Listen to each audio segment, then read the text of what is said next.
Welcome to another Founder Wisdom Pod with Addison Best. Addison is co-founder slash director of digital at 88 Herbs, also the CEO of LeadSlide. We're going to talk about an array of topics from traveling to SEO and building natural supplement businesses. This podcast is brought to you by podpar.com. If you want to start, scale, be invited to podcasts like this one, go to podpar.com or Google Charles Cormier. Addison, welcome to the pod. Tell me a bit more about yourself and what you're up to nowadays. Charles, thanks for that introduction. So I'm Canadian, and after I graduated university, I went over to visit my older brother in China in the early 2000s. And I thought I was just going to visit him for a few weeks, and I ended up staying 14 years and doing a lot of internet-related projects, throughout the years. And now I'm back in Canada. And right now, I have a supplement business, and I also own a software company that does AI marketing stuff for Shopify and WordPress and different platforms, basically. Right. Okay. Tell me about that China experience of yours. Was it mostly for fun? Was it mostly for business? And what did you learn from your stay there? Well, it's hard to answer that. It's been such a long time. I went over there in like 2003. I lived in Shanghai, which is just an amazing city, 20 million people, but it's very international. So it's actually kind of like a small town. You know all the expats and all the people there. Very exciting, a lot of opportunities, great for traveling in Asia, Thailand. So when I first got there, I didn't really have much to do. So I just kind of stayed with my brother, did some traveling for a bit. And to make money, it was easy. Obviously, everyone was teaching English, doing different things like that. So I did that on and off. I did some private tutoring at the international school, did a lot of traveling. But then a few years later, we were still there, and we're like, well, we should probably start thinking about doing something real at some point. We always liked the internet and podcasts. So there was actually a really popular show at that time for Chinese learning, and it was called Chinese Pod, and it was made in Shanghai, actually. So I knew the owner and stuff there, and we got kind of similar equipment and did an English learning podcast, my brother and I, and just kind of dove into it. It got quite popular. We had like 10 million downloads of our show. And then it's like, okay, so we have a podcast. How are we going to make money from it, though? At that time, there wasn't really a lot of options. So we started a website to go along with that. And that was pretty successful. So we learned about SEO, building traffic, collecting emails. We started a membership site, made some money, thousands of dollars a month, but it kind of plateaued after a while. So it was like, what else are we going to do? So we kept looking for other opportunities. But so we stayed there doing that kind of thing. But it was fun. We didn't have to work that much, and we still made some money. So interesting. And what led to the supplement business? Well, actually, it's partly because of we were always into health products. We got into different online marketing, and I did some consulting as well. Since there's a lot of interesting people in China, I work for you probably heard of GoPro. So we worked for a company that did video recording sunglasses. Actually, it was kind of just before Google Glass, and actually that was a pretty exciting company. My friend owned it, and so I learned a lot from him working there. He's a successful American guy, very aggressive, and I thought he had a really interesting personality for selling and like just an international scope of how to run a business. And I was like, okay, so we can maybe I learned a lot about manufacturing and different aspects of a business. So after that, we just kind of decided to start that business. But it gave me a lot of confidence just from doing other consulting and other work to do that type of business, I think.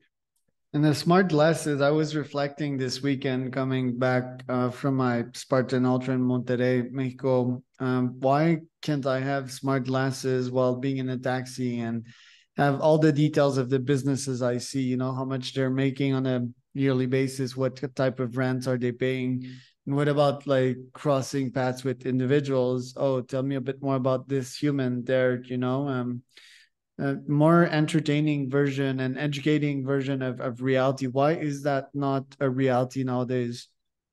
Yeah, I don't really know why. I mean, people engage with their smartphones. I think that took off a little bit more. And for some reason, the glasses just like on your face, Google Glass was a little bit too intrusive. This was more video recording and streaming. So I think it was a good idea. It's just, it's also my friend was funding it himself. So it's like a hardware project, cost millions of dollars in R&D just to get it going.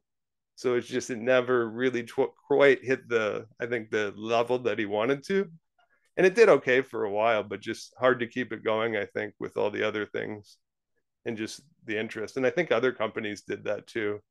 Even Right. something with Snapchat, and like there's some small businesses that tried to do something similar. I think it just never really quite took off. Then the supplement business, you and I talked that one of my first business was a nootropic.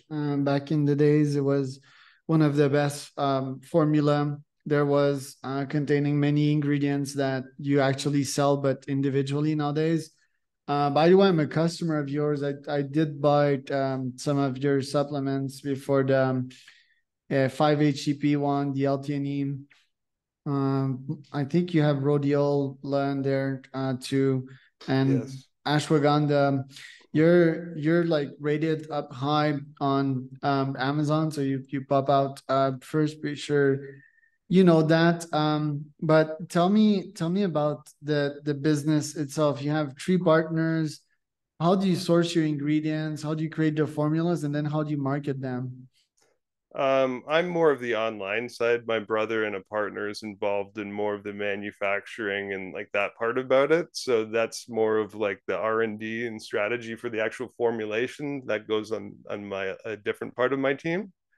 So I'm more of the I'll do a lot more online marketing and stuff like that. But yeah, it's as I said, because of my experience with different types of businesses, we even actually right now because we lived in China, we are planning to sell back there soon as well with a larger distribution.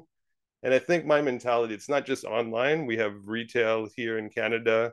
And if you try to sell only online, I think it's difficult now. So it's nice to have a multi kind of faceted approach and different strategies in different markets because it keeps changing. Online is so expensive now too with advertising and everything. So it's good to have a website and sell in different channels and have different ways of doing your business.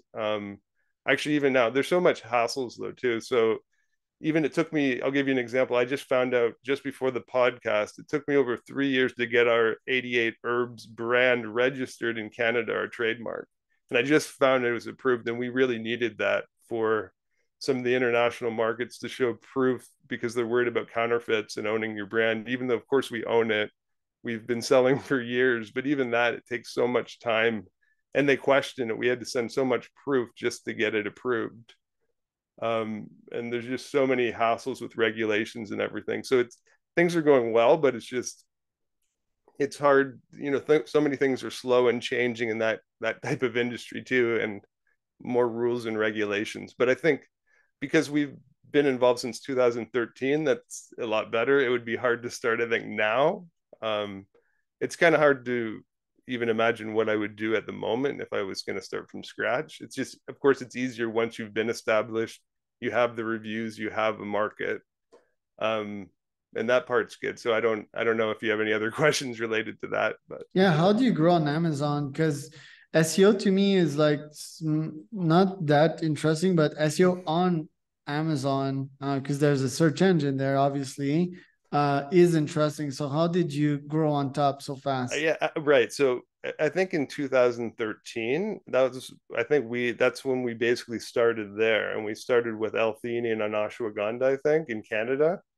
At that time, people had really terrible listings. I found also they basically didn't even fill out the listing details and all the descriptions. If you just did all the stuff at that time, I think, and explained what it was, there wasn't that much competition. So I think at that time it worked. And that was even Amazon at that time didn't even have advertising. Now it's crazy. You're forced to spend thousands of dollars a month just to compete, so you're still up on the listings. But at that time, you did really get a lot of free traffic, and that's not really possible anymore. So I think that it was really a timing thing. I think if you wanted to start now, it'd be much more difficult. And the ingredients, what part is from China? Well, not we have a lot of patented ingredients and partners, so we still have a lot of specialty stuff too, and we don't add fillers. That's kind of our one of our big things. It's more costly to make because it's harder to make it through the machines. Like a lot of supplement manufacturers, they send a bunch of crap basically through the machines called flow agents, just so it won't stick to the machines. So we have to use more of like manual stuff, and so that's how we make it, so it's a little bit different. Right. And what's your best seller? Is it rhodiola or L-theanine? It's actually magnesium, which is a special. It's magnesium bisglycinate, which doesn't cause diarrhea. So a lot of magnesium is tough on the stomach and it doesn't absorb very well. So a lot of people really enjoy ours because it's not buffered also with citrate, which is a form that also can cause diarrhea. So even if it people say it's magnesium bisglycinate, it actually isn't. So it's kind of a weird specialty product. And a lot of people don't understand. So we get a lot of repeat buyers because it's a good product. And what does your supplement stack and your biohacking routine looks like nowadays?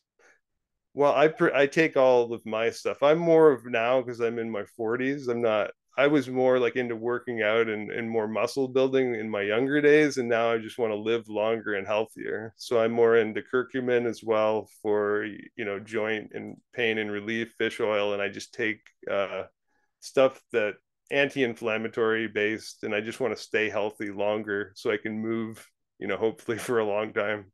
That's kind of my main goal.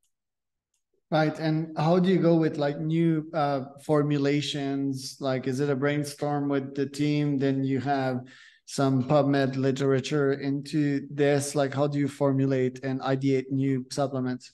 For sure. Well, of course, we look at trends. We take a lot of stuff before we even started the business. We just started ordering tons of stuff and taking like way more than you're supposed to. And be like, wow, this is actually you feel actually different and you notice it. Certainly not what you're recommended to do. And I'm not going to promote that. But I think initially that's what you have to try a bunch of stuff and be experimental. And then, of course, you get partners with people with a lot more research and that is already approved to actually sell to people too.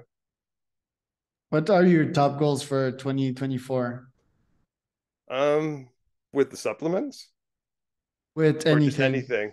I mean, for me, honestly, I just want to kind of get back into um, enjoying my life and figuring out what I'm doing in Canada. Like before I lived in China, my life was super fun. Now I have a kid at home in Canada and I just want to, start living a life that it's hard to even know with COVID and everything here. I don't even know what to do. You get kind of a reverse culture shock when you live somewhere for so long and you try to come back to where you're from. And so there's pros and cons. Like I like being close to my family, but I don't really know what to do here because a lot of people are just living a normal life. And I'm certainly not a normal person. And what I do daily is completely different. Right. So, what would be the potential solution to that? Would you travel with your kid? I'm open to that, and yeah. So basically, I want to get back into freeing up more time to do more stuff again as well with my family. He's 2 now, so it's like he's starting to get to an age. I think we can start doing some other activities. I have a lot of friends in the U.S. and the South. I loved being in China and Asia and Thailand, so I mean, I'm open to spending, certainly in the winter months. It's pretty cold here already. Going somewhere warm. You're in Mexico, is that right? Yeah, Mexico's pretty fun. Yeah, I'm sure. So, and which area is it? Oaxaca. Okay, and I guess you like it there. How long have you been?